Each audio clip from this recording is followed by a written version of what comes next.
Hey everyone, welcome to Dirty Money, where we unload the most filthy financial scandals that are happening this week. And what I think is really scandalous is that Biden wants to raise your taxes. I don't think he's necessarily going to succeed, will he, Mike? We'll see. I mean, it'd be hard to get through the Congress to make it actually move. Well, the House, I think, will shoot it down. House will shoot it down. The Senate is not even really that reliably controlled by Democrats anymore, is it? No, not after some recent bills that were shot down as well. The You know, ESG thing. yeah, that Yeah, was that I was think they voted 50 to 40. Was it 6. 46? Yeah, Yeah, 50 to 46. Manchin and one other Democrat sided with Republicans. And then you had the guy from Pennsylvania is not even there at the moment, is he? He's not even voting. Same with no, Dianne Feinstein. he said he's taking a break. No, I He's don't know taking a what he break. Checked said. himself into rehab or something. Yeah, Anyway, right. so let's talk about what Biden wants to do, though, because he just came out with his 2024 budget. Now, this particular budget, looking at the Tax Foundation, Dom, you can open the Tax Foundation link if you want. So looking at the Tax Foundation's analysis of it, it's $4.7 trillion worth of tax increases over 10 years. That is offset by $895 billion in tax credits. So that's basically redistribution of wealth.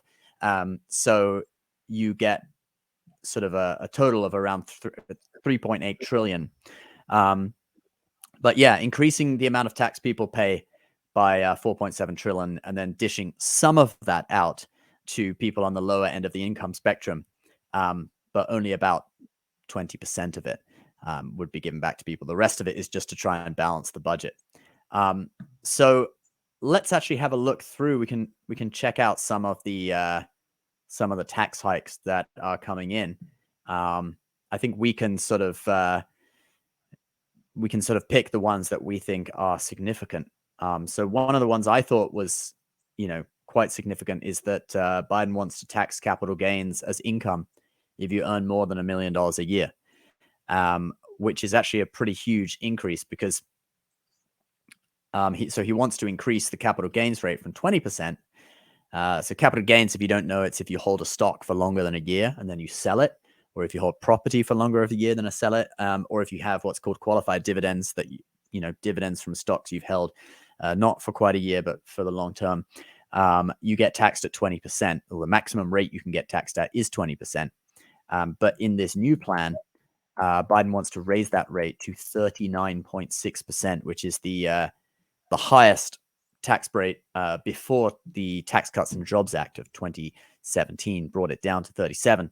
And then on top of that, he wants to raise the what's it called? The net investment income tax as well, from 3.8% to 5%. So that would mean people who are, earning more than $1 million a year would have to pay 44.6% in federal taxes, and then adding on,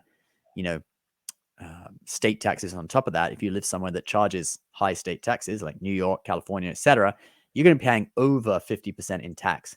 And this is on investment income, which is not wages from a job. So it's money that's already been taxed and then it's invested, and the income from that is going to be taxed at sky high rates. So that's definitely one that I think is very significant. And, you may think, oh, it's only rich people that get hit with it. But obviously it's the rich people that own all of the businesses and everything. So they're just going to pass on the cost of it to the price of the products or the hotels or the, passing the buck and to the next things they person sell. running. Yeah. The rents of the people the landlords are renting out to.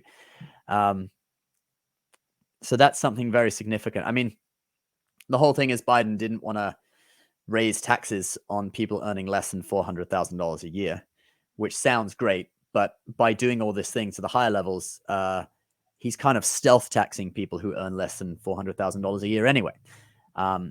So yeah, it's The truth is if this was to go through, everybody that earns over 400K a year, they're going to find some way to defer the payments, whether they use a 1031 on their real estate, however they can defer it the best way they will. yeah. I Move mean, to Puerto Rico. yeah, right. Go to Puerto Rico. I mean, or denounce your U.S. citizenship. Spend 179 days in the U.S. as a non-citizen. you're Yeah. on vacation. So it's really it's just going to create more people to pull their funding away from the United States and to try to hide it more and more and more. It's not going to pass. I mean, that's the biggest thing is that he's trying to hit the upper echelon, which you know fundamentally when you look at it, you're like, all right, they have more, let's take more. But really, those people might have then turned around and said, all right, well, your Christmas bonus is now a fraction of what it was last year. Hope you enjoy Yeah. it. And that's where you start seeing, an effect on the next person in line. So again, it's the redistribution of wealth, and who gets the 8 point and who gets the 895 billion in tax credits. I'm really curious about those companies, Well, because this is the tax credits. So it would be the child tax credit would increase from 2,000 to 3,600. And then there's a load of entitlements. Basically, it's earned income tax credit. It's the tax credits you get when you don't earn much money. But some of these things are crazy. Like when I was earning, um, around $40,000 a year about 6 or 7 years ago, I discovered that when you do your taxes, you get money just given to you that you don't know why. It comes from these tax credits. And I didn't need it. I just got, I remember one year I got $5,000 just given to me, and I spent it on business class flights to Europe, which is, in my mind, that's the craziest thing. Well, actually, no, it wasn't to Europe. It was from London to Israel. I went to attend a wedding in Israel, and I was going to London already. So I spent it on a literally business class flight for me and the family, with fully flat beds on Swiss Airlines. And that was my, you know, tax refund that I didn't even know well why spent. I was getting. So it just illustrates to you the waste, like, in this. Like, I mean, it's great to help people out who actually need it, but you know what? You could help people out by just reducing all the taxes in the first place. In my opinion, nobody who pays even 1 penny in taxes should be getting any kind of credit. We should reduce their tax credit, reduce their taxes in the first place, so they keep more of their own money, so we don't have to process their money and then give it back to them. Yeah, we're Um, wasting money to process money that we want to give back to them to begin with. It's like, yeah, let's go back to 1912 when there was no income tax. The United States functioned for 130 years with no income tax. yeah. Probably want to look at that 130 years and see how well we functioned. Pretty good. Problem is, once you get hooked on something, like right now, we're basically hooked on entitlements and welfare. Um, it's hard to Well, get rid of it. You know. well, you could still, I think you could still generate some income from taxing other things like sales tax, bringing in importing goods to the United States was the number one tax before 1912. That's how we functioned, Yeah. you know? Oh, and another thing is that you can also increase tax revenues not by raising taxes, but by stimulating the economy instead through actually lowering taxes or deregulating so that more financial activity is able to happen. People are going to start more businesses and generate more wealth. And then even though you're taxing at the lower rate, um, there's something called the Laffer Curve that you probably know about, which shows the sort of balance between tax rates and tax revenues. And it's not always the highest tax rate equals the highest tax revenue. Because when you raise taxes too high, rich people leave, like you were talking about, right? They go to Yeah. Puerto Rico or they go overseas or they don't bother to start that business they were going to start. But if you lower taxes, there we go. Yeah, there's the Laffer curve. And so there's a sweet spot. And so what we should be doing, we shouldn't just be raising or lowering taxes from an ideological standpoint, right? The Republicans are often doing it just ideologically. They want to lower taxes. The Democrats ideologically want to raise it and spend. We should actually be scientifically just looking at, all right, what level of taxation brings us in the absolute optimum amount?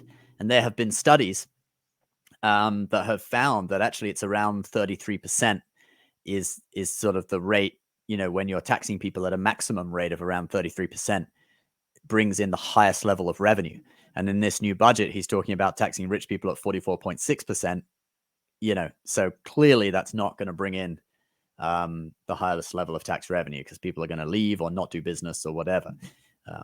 So Yeah, well, I mean, and the whatever is the curve that can create the best revenue for the country is probably the best. But fundamentally, over regulation just creates more costs because then you have to Yeah. hire committees. I mean, 1922, 1921, first serious recession based on the stock market, and then they create a committee. Who's paying the committee? Where's all the money come from?